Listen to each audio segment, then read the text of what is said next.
Bismillahirrahmanirrahim. Assalamualaikum warahmatullahi wabarakatuh. Alhamdulillahi rabbil alamin. Wabihi nasta'inu ala umurid dunya waddin. Assalatu summa assalam ala nabiyyina Muhammadin wa ala alihi wa ashabihi wa man tabi'ahum bi ihsanin ila yaumiddin. Amma ba'd. Para pemirsa yang budiman, alhamdulillah pada kesempatan kita kali ini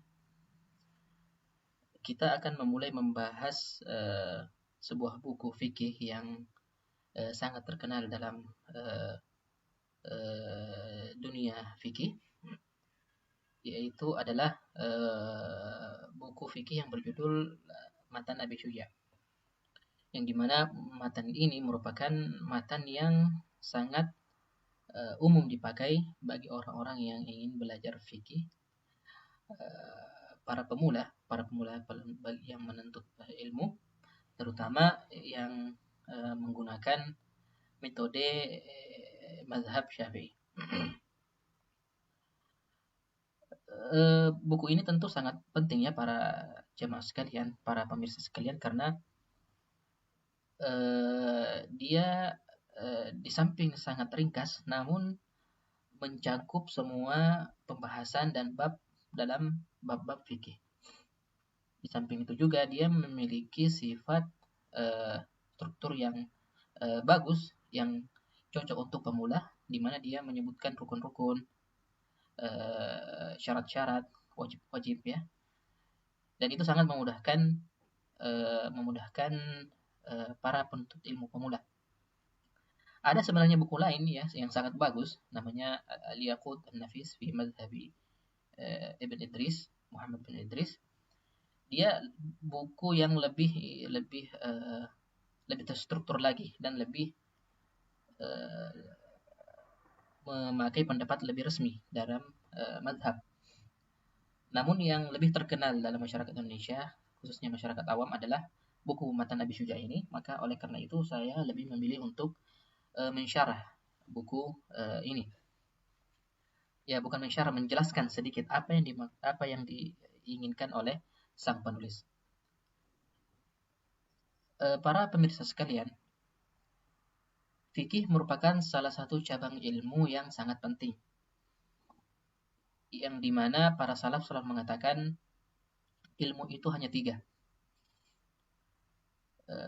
Al-Quran, As-Sunnah, dan Al-Halal wal-Haram ya. Ilmu itu hanya ada 3. Ilmu tentang Al-Quran, dan ilmu tentang hadis-hadis Nabi, sunnah Nabi, dan ilmu tentang Al-Halal wal-Haram. Yang dimaksud dengan ilmu Al-Halal wal-Haram yaitu adalah ilmu tentang mengetahui kondisi halal sesuatu atau haramnya, dan itu tidak diketahui kecuali dengan ilmu fikih, yang dimana ilmu fikih kita mempelajari rincian dari hukum, kita juga mempelajari kaidah daripada sebuah hukum, dan kita juga mempelajari usul-usul ya, kaidah dari pengambilan hukum dari sebuah dalil, yang dimana ini semua menghasilkan produk yang dimana menjelaskan sebuah sesuatu itu adalah halal atau haram. Secara bahasa para pemirsa sekalian, fikih itu adalah artinya paham ya, artinya paham. Makanya dalam Al-Quran ketika Allah menjelaskan kisah Nabi Syuaib,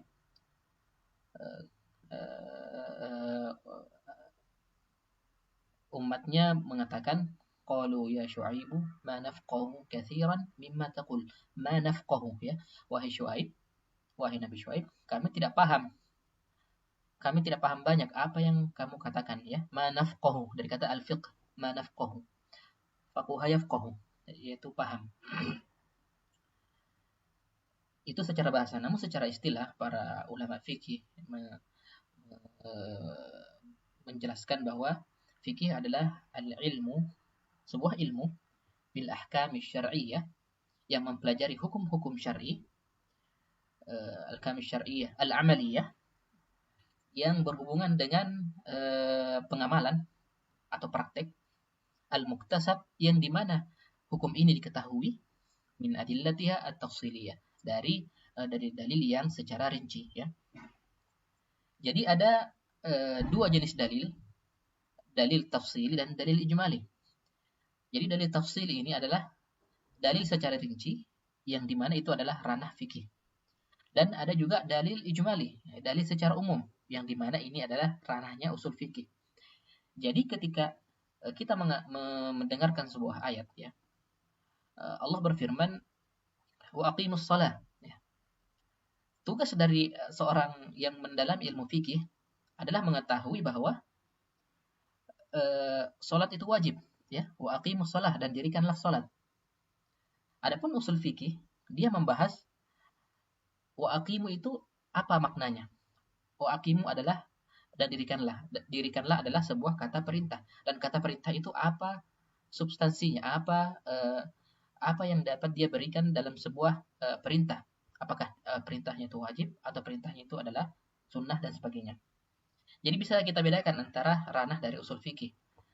Usul fikih dan fikih. Usul fikih membahas tentang bagaimana dalil secara umum, dan yang dibahas itu adalah Al-Quran, As-Sunnah, Qiyas, dan Ijma', dan beberapa dalil yang diperselisihkan oleh para ulama. Dan ranah dari ilmu fikih dan seorang fakih, seorang ahli fikih, itu membahas tentang dalil-dalil secara rinci. Jadi dia membahas tentang halal, haram, ya, syarat, wajib, dan rukun, dan sebagainya. Kita langsung saja masuk ke pembahasan matan Nabi Syuja', yang dimana matan ini merupakan matan yang Allah Subhanahu wa taala kita anggap bahwa Allah Subhanahu wa taala menerima amalan penulis ini, karena kita lihat bagaimana banyaknya buku ini dipakai, ya. Bagaimana buku ini menyebar di kalangan umat Islam. Dan kita berdoa agar kita mendapatkan pahala juga dengan membaca ini, sebagaimana Allah memberikan pahala kepada orang yang menulis buku ini. Muqaddimatul muallif. Alhamdulillahi rabbil alamin, wa sallallahu ala sayyidina Muhammadin Nabi wa alihi at-tahirin wa sahabatihi ajma'in. Ya. Muallif membuka mukaddimahnya buku ini, memulai mukaddimahnya dengan memberi puji-pujian kepada Allah Subhanahu wa taala, Tuhan semesta alam. Yang dimana semesta alam ini yang dimaksud adalah yang termasuk dari alam jin dan alam manusia. Wassallallahu ala sayyidina Muhammad, dan salam kepada pemimpin kita, sayyid kita, sebagaimana Nabi sebutkan, ana sayyidu sayyidu bani Adam, saya adalah pemimpin atau sayyid dari bani Adam. Muhammadin Nabi, Nabi kita Muhammad adalah seorang nabi, wa alihi, dan pengikutnya, ya. Wa al di sini bisa diartikan sebagai pengikut atau keluarga. Jadi banyak tafsiran dari al-al di sini. Ada yang mengatakan bahwa itu khusus untuk Banu Hashim dan Banu Muttalib, ya. Dari kabilah Banu Hashim dan Banu Muttalib. Ada yang mengatakan semua pengikut Nabi Muhammad yang beriman kepadanya, ya. Dan Imam Nawawi memilih pendapat yang kedua. Wa alihi at-tahirin, ya, dan keluarganya atau pengikutnya yang suci, wa sahabatihi ajma'in, dan sahabat-sahabatnya semuanya. Qala al-Qadhi Abu Syuja', Qadhi Abu Syuja' mengatakan, dikatakan Qadhi karena beliau pernah menjabat hakim dalam sebuah wilayah. Jadi beliau adalah seorang hakim, ya, pernah menjabat jabatan seorang hakim yang menyelesaikan perkara-perkara umat muslim. Dan Qadhi Abu Syuja' ini memiliki perkataan yang terkenal, ya. Beliau pernah ditanya, mengapa umurmu yang sudah sangat tua ini tapi masih bisa melakukan banyak hal, ya. Maka beliau mengatakan, a'dha'un hafidnaha fis sighar hafizahallahu fil kibar.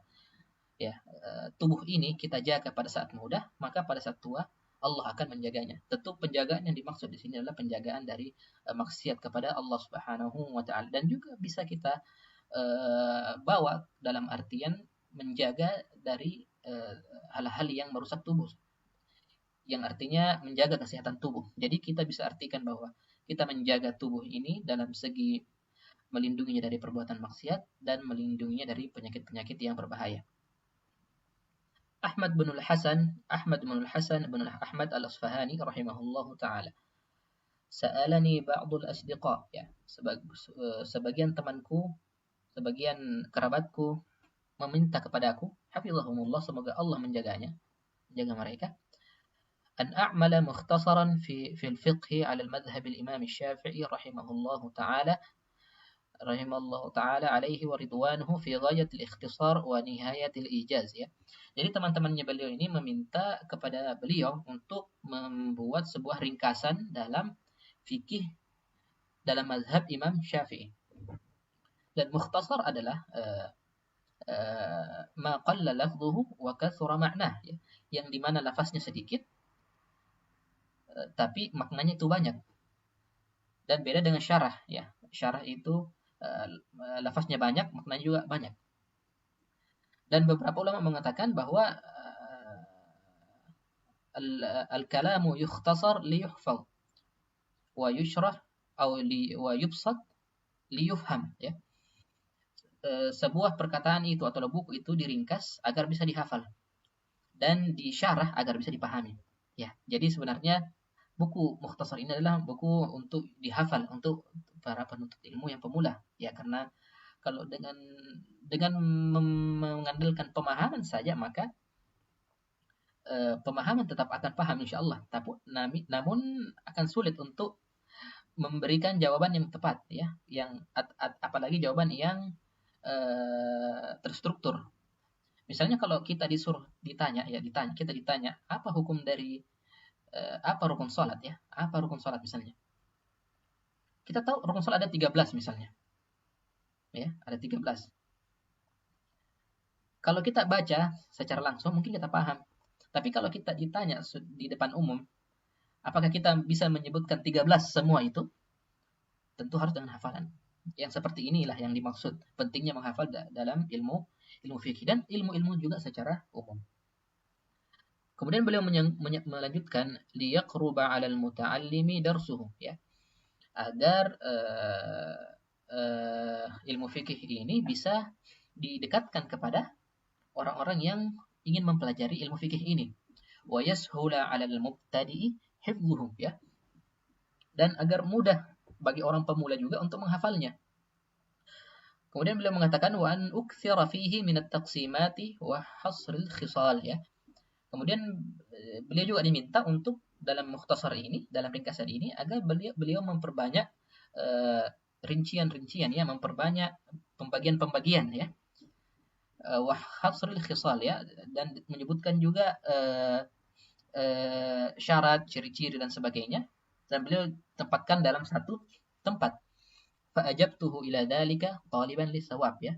Beliau mengatakan, maka saya menjawab permintaan mereka itu ila dzalika taliban lisawab, ya. Sembari saya meminta kepada Allah Subhanahu wa taala agar diberikan pahala dengan pekerjaan ini.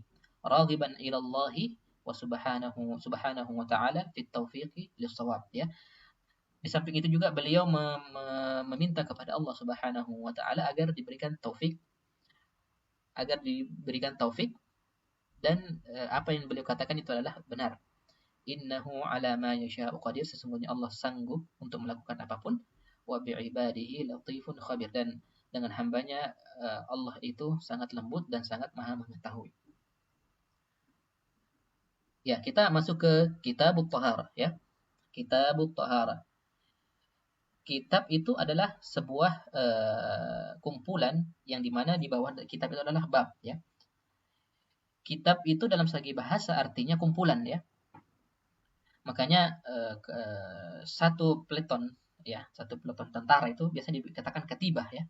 Satu kumpulan, satu pasukan dikatakan katibah. Juga dalam bahasa Arab dikatakan takattaba banu fulan, ya. Takattaba banu fulan, ya. Kabilah banu fulan itu berkumpul, ya. Takattaba banu fulan. Jadi kitab itu adalah sebuah kumpulan yang dimana di bawahnya adalah banyak dari kumpulan-kumpulan bab. Dan bab itu seperti kita ketahui bersama adalah artinya pintu, ya. Karena dia adalah pintu dalam masuk dalam sebuah pembahasan. Kitabut Thaharah, ya. Kitabut Taharah. Taharah itu para pendengar sekalian, para pemirsa, adalah bifathit ta lughatan an-nadhafah ya. Kita sebutkan at-taharah itu adalah artinya adalah an-nadhafah ya, kebersihan ya.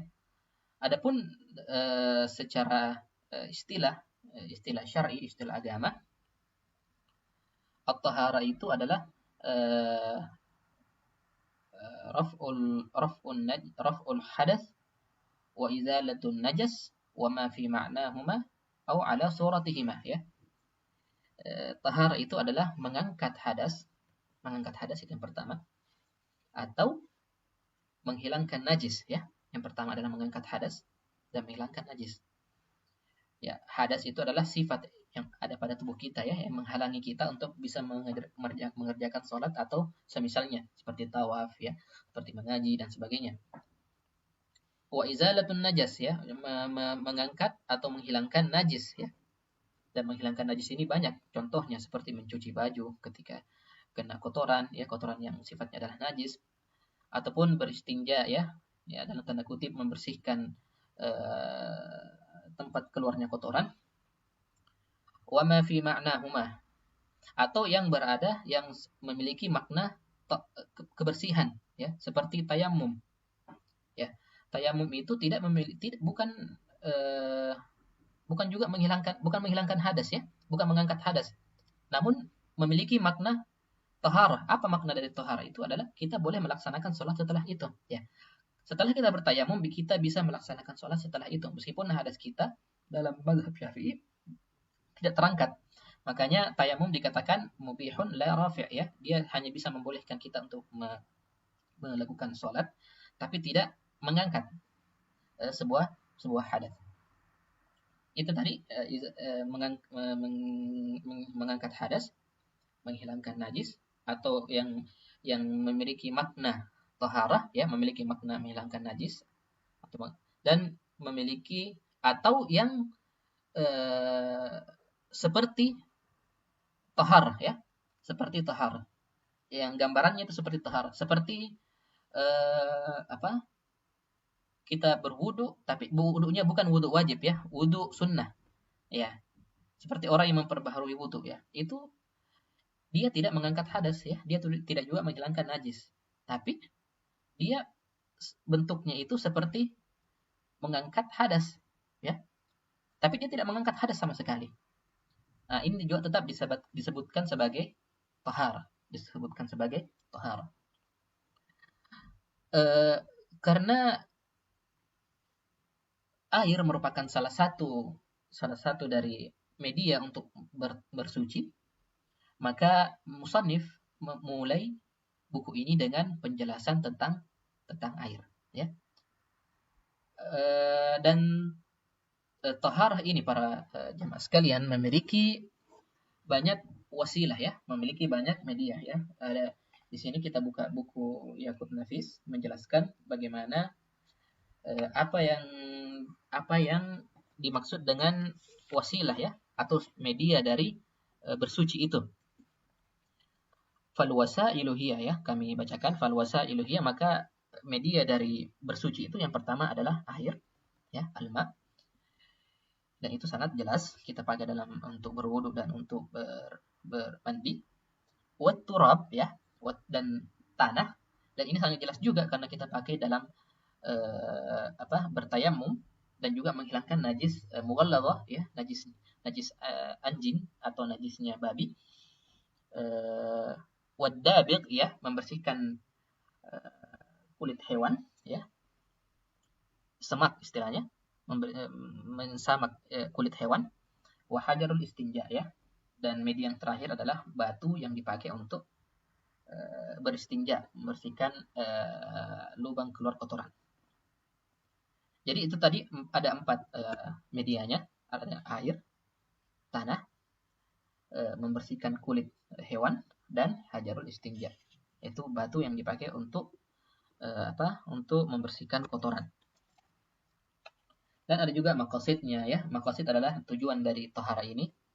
Yang pertama adalah wudu ya. Ada juga dan usul ya, mandi, kemudian bertayamum, wa izalatun najasah, dan menghilangkan najis. Ya, karena air merupakan yang paling penting dan yang paling kuat, media yang paling kuat, maka beliau memulai dengan penjelasan mengenai air, ya.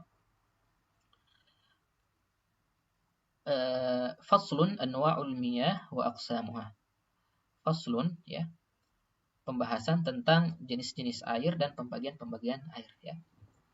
Al-miyahul lati yajuzu biha at-tathhir, ya, air-air yang bisa kita gunakan untuk bersuci, sab'u miyah, ya, ada 7 jenis air, ya.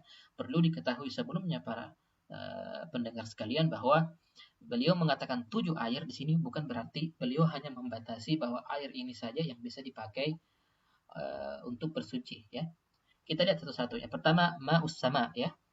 Ma'us sama yaitu air yang turun dari langit. Yang kedua, ma'ul bahr, dan air dari laut, ya. Kemudian yang ketiga, ma'un nahari, yaitu air sungai. Kemudian yang keempat, wa ma'ul bi'ri, ya, ada air sumur. Wa ma'ul ain, yaitu air yang bersumber dari mata air. Wa ma'ul thalji, yaitu air salju, ya, salju yang ketika setelah meleleh kemudian menjadi air, ya, itu yang dimaksud. Bukan berarti salju yang diambil kemudian disapu-sapu, ya, tidak sah itu. Wa ma'ul baradi, dan air barat, ya. Ya, air barat sini kalau kita baca buku syarah-syarah matan Abi Syuja, al-ba'ul barat itu adalah air yang membeku di langit, ya, jatuh dalam keadaan membeku, dalam keadaan dalam seperti jamit, ya, keras dan bentuknya seperti garam, namun ketika sudah tiba di bumi menjadi cair lagi kembali. Ya, di sini beliau menyebutkan ada 7 jenis air yang bisa dipakai untuk bersuci. Namun bukan berarti bahwa air yang bisa dipakai bersuci hanya 7 air ini. Beliau hanya memberikan contoh, ya, memberikan contoh, dan bukan berarti ini hanya tercakup pada bolehnya bersuci itu hanya tercakup pada 7 air ini. Karena ada juga banyak air lain yang bisa kita pakai bersuci seperti air yang ada di pegunungan, ya. Meskipun airnya agak sedikit berasa belerang, tapi bisa dipakai untuk berwudu, ya. Bahkan para ulama juga menyebutkan bahwa air yang keluar dari jari jemari Nabi Muhammad SAW sebagai mukjizat itu juga bisa dipakai untuk berwudu, ya. Bisa dipakai untuk berwudu atau bersuci. Jadi beliau tidak membatasi hanya dengan 7 ini, namun beliau hanya menyebutkan 7 ini karena itu yang mudah dipahami. Dan para ulama menyebutkan, para pemirsa sekalian, bahwa 7 ini bisa disingkat, ya, bisa disingkat dalam perkataan ma nazala minas sama, ya, apa yang turun dari langit, au naba'a minal ard, ya, atau yang keluar dari bumi, ya. Ala ayyi sifatin kana, ya, bagaimanapun sifatnya, bagaimanapun bentuknya, min aslil khilqah, ya, selama dia masih berada pada keadaan yang dia diciptakan. Yang kalau kita bisa pakai istilah, ya, sudah dari sononya airnya seperti itu. Kemudian summal miyahu ala arba'ati aqsam, kita cukupkan dulu. Kemudian air adalah terbagi menjadi 4 bagian. Ya, ini akan kita bahas pada pertemuan berikutnya. Hadanallahu wa iyyakum ajma'in. Assalamualaikum warahmatullahi wabarakatuh.